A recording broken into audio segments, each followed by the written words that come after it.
Hi and welcome to the Gemhawk's YouTube channel. Today we're going to make a hammered spiral pendant, really simple, just one piece and one gauge of wire, and we're going to use a large hole bead to go with that. I'm working with a beautiful Tensha bead from Japanese Beads. Let's head down to the board, we'll take a closer look at the project and then we'll create one together. So this is our project for today. Unbelievably simple, very quick to make and super attractive. Now you could pop this into some patina before adding the loop and bead at the top if you wanted to. You can use liver of sulphur or one of a number of techniques if you want to change the colour of your copper wire. I happen to like it aging naturally, so I've left mine hot pink. Within a few days of wear, that will start to darken slightly. I'm going to work directly from this reel of 2mm or 12 gauge raw copper wire. I was looking for some 3mm gauge the other day, couldn't find any, but came across this little beauty, so thought of a project to work with it. The reason I'm working directly from the reel is because I don't know how big I want my spiral to go. I think probably 3.5 tons is a really nice size, but you can obviously go slightly more diminutive or you can size that up if you wish. I'm using this absolutely stunning Tensha bead from Japanese Beads. You just need to make sure that you have a bead with a drill aperture large enough. So let's just warm through that first little bit of wire, and it really is important to undertake this even if it's a warm day. It's very warm in the UK today, at least by our standards, but even so, just giving that a really good warm through will really help you out with the beginning of your spiral. I'm using the 2mm pin on my memory wire finishing pliers. You could use round nose pliers or indeed bail makers if you prefer. Just going to try and get that quite tight to begin with and then draw that around. So I'm not overly worried about denting the edges of the wire today because I'm going to take a hammer to it in a very short amount of time anyway. So once I've got that first part of the spiral going, I'm going to switch to my flat facing pliers and move that around. Now, even though this is really heavy duty wire, because we warmed it so significantly to begin with, it will make a really beautiful spiral without too much effort. The technique I'm employing is to use both of my hands equally. So I'm twisting with my dominant side. I'm also pushing with my non-dominant side. As I mentioned earlier, you can make the coil as large or as small as you like. I might make this one slightly larger and we'll go for a full 4 rotations of wire from that start point. Just focusing on keeping those passes of wire as tight as they possibly can be to the previous pass of wire. Now I like to have my upright bend on this project either opposite or at the same place as my start point. That's not to say that you have to do the same, that's just the way I like to do it. So I'm going to pull that wire away in a straight line, and that's where we're going to start our project forming into its final position. So I haven't decided whether or not I want to go for a wrapped loop or a simple loop. When you're working with a 2mm or 12 gauge wire, you absolutely can get away with a hammered simple loop. This is significantly strong once it's been put into position, so absolutely up to you. You could cut a little more wire at the end if you wish and give yourself a wrapped loop. I always think a wrapped loop looks lovely, but equally I quite like the clean lines. It's very simplistic. So I'm going to replicate this design today by creating a simple loop up above my bead. And then I will texture and hammer that as well, not only to follow through with that texturing design, but also to ensure that it remains very strong. I'm going to allow about 1 3/4 inches above the angle change at the top of my spiral, and that should be plenty for me to add on the bead and also to create that simple loop, which, as I said before, you can texture if you want to match the design of your pendant. In my humble opinion, one of the best things about making your very own jewellery is that you can completely change things up. So you go for as many spirals as you want, you can texture it however you want. Now you can get hammers which have got changeable texturing heads, but I just really like my classic chasing hammer. Flat on one side and a ball on the other side. You can really achieve some wonderful things with such simple tools. To begin with, I want to set the size of the spiral. Now, when you're working with a heavy wire, and I'm going to be hitting it quite hard, what can happen is that things will spread out. So the first thing that I want to do is to kind of secure the outer perimeter. The way that I'm going to do this is to secure the upright at the top of the pendant and press down really firmly on half of the spiral below.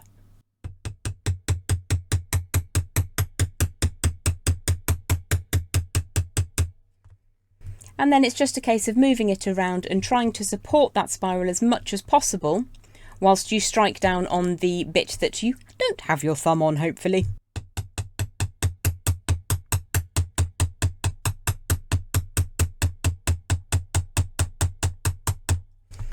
Now it will always spring ever so slightly, but in this stage what we're trying to do is to secure the overall shape. I don't want huge great big gaps between those passes of the wire on the spiral, but obviously if you like that aesthetic then you can 100% go for that. Once I've got the outer perimeter kind of set in shape, I'm going to up the game slightly and absolutely smash it.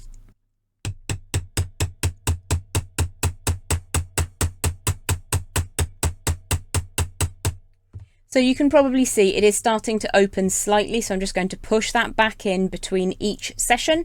And then once I've got that really lovely, and you can see how shiny that is becoming, that's part and parcel of making it very, very flat. So I'm going to continue for a little while now just to flatten this down to begin with. I don't want to change the profile of the wire up here just yet, because most beads have got a perfectly round drill aperture and we don't want to make it difficult to get that bead on. So continue until you flattened that down into a disc spiral, and then we'll add some texturing to the design as well.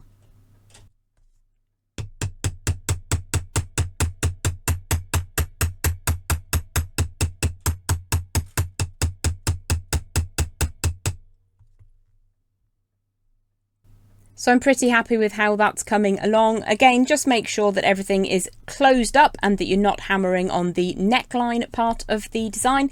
And then we're going to add some texturing. Now you can texture on one side and keep it flat on the other side, or you can texture on both sides. What I would say is when you texture on the second side, you slightly smooth out the first side. So if you have a preferred direction for your spiral, I like them to move like so. You could have them going in the opposite direction though, so just pick and choose. Start to texture the side that you don't want to see and then texture the side that is your preferred one. However, they really are pretty much universal. You can use them on both sides.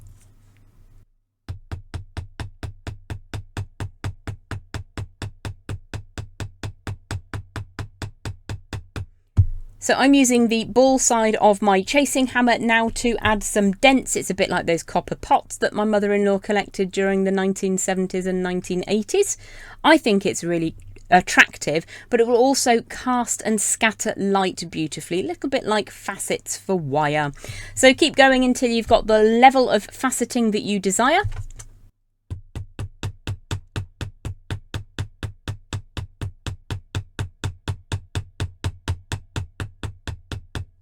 And do mind out for your fingertips. Well, all of your fingers, to be honest. So I have not completed the job yet, but I'm just going to continue that for a little while off camera, just making sure that you keep that closing up. Now, if it gets really baggy and wide on that last section, you can push the centre of the spiral out slightly and draw the outer section towards the back, and that will really tighten things up. So just a little trick to re-spiralize your spiral. I'll see you in a minute when this is fully textured. You can obviously use any large hole bead that you like, but I have fallen madly in love with these beautiful Tensha beads from Jessie James Beads. Absolutely gorgeous. They do have a 2mm drill aperture, which makes it super easy for a project like this. So that's the orientation in which I'm going to wear my hammered spiral. I'm going to grab in now my bent chain nose pliers, protect the top of that beautiful bead with my thumbnail and draw that wire forwards like so. So it's coming forwards at around about a 45-degree angle, and I will need to trim some away. I've left far more wire than I actually need, but it's always better to have a tiny bit extra than not quite enough. You can utilise a simple loop or a wrapped loop as you prefer. I'm going to go for a simple loop today, and I'm going to show you how you can change the structural integrity of that to become really, really strong. So let's start with loop number 5 on those multi-step bail making pliers and see if that's going to be too big.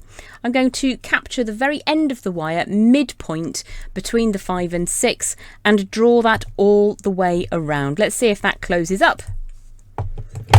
That looks pretty decent to me. There's a tiny gap. So what we're going to do is to open that up slightly, close it so it's much closer, bring that back down so that from the front you get this seamless effect.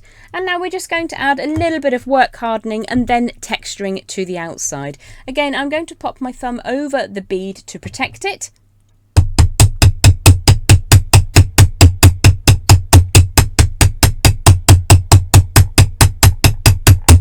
Now this is the classic example of wire opening up when you're striking down. So if that does happen, all you will need to do is to just open the loop slightly, push it a little bit closer together, being mindful of that bead, and close it back up again. I tend to hammer it on both sides to begin with, making sure that it stays centralized, and again, protecting that beautiful bead.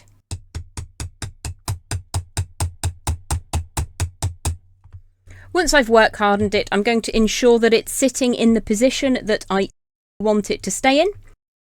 I'm going to close that up slightly. You can change the angle if you need to. And then I'm going to add just a few little dimples to replicate the texture that I've put on the surface of that design.